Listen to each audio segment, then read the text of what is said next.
I'm gonna try and attach some videos that I took last night to this video to kind of help you better understand the handful of tips that I had acquired from Yasha last night about the jerk. One of the things that he stresses, and that like all coaches will stress, is the individual nature of weightlifting. Not every tip or adjustment is going to be applicable to every person. We always have the exceptions to the rules, but the idea is to have like a good understanding of the ranges to which we need to kind of adjust, so that if something doesn't apply to you, you can kind of understand what the alternative would be. So when we're going into the jerk, last time we had talked about footwork, and I had given a lot of people homework assignments, for pauses in between sets, which I still want people to kind of continue, unless you feel as if you have like more comfort within the receiving position of the jerk. For people that have a hard time in the dip and drive and losing the bar forward, which is like a very common issue, the first thing that we're going to talk about is getting your breath in the front rack position or in the dip. A lot of times we're kind of like cued to get air or to brace or to do all these kind of you know specific things to kind of create like intra-abdominal pressure. But Yasha had like a really good way of kind of phrasing it and kind of cueing it, where he would tell an athlete, much like Izzy, who was working with him last night, that whether you're out of a clean, out of a rack, out of a jerk block, you have to get your air on the ascension phase of the lift, or the standing, or the unracking, and then at the very top you have to get like an additional sip of air, and that's going to kind of create the intra-abdominal pressure that you're looking for.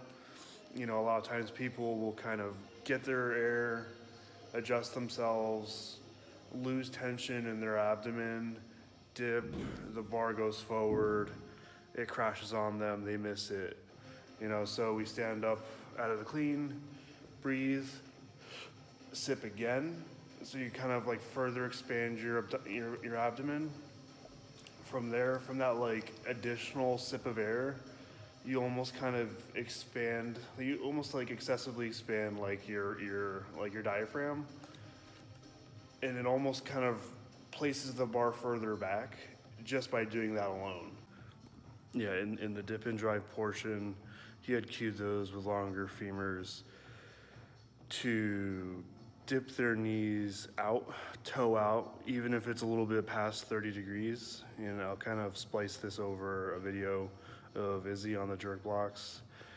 And it may be hard to kind of tell, but this can kind of be something that I work with you guys on site, where we're really kind of like toeing out and driving our knees in that direction as the hips come back. This is a very specific correction for those for longer femurs.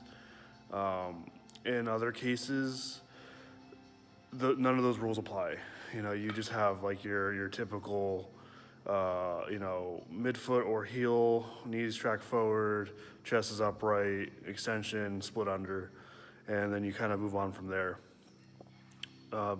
After we kind of drill that position, we kind of go into the overhead position in the push press. He was very adamant on the push press being the correction exercise to fix all the jerks, because if you can't get the bar overhead in the right position in just a push press, you'll never be able to do it in a jerk. It's just there's too many things going on at the same time. So one of the things that he had kind of done is more of like a physical correction, and it'll be kind of hard for me to demo because I can't manually do it to myself. But overhead, we kind of talked about like the dislocates that Yasha had kind of instructed with a snatch.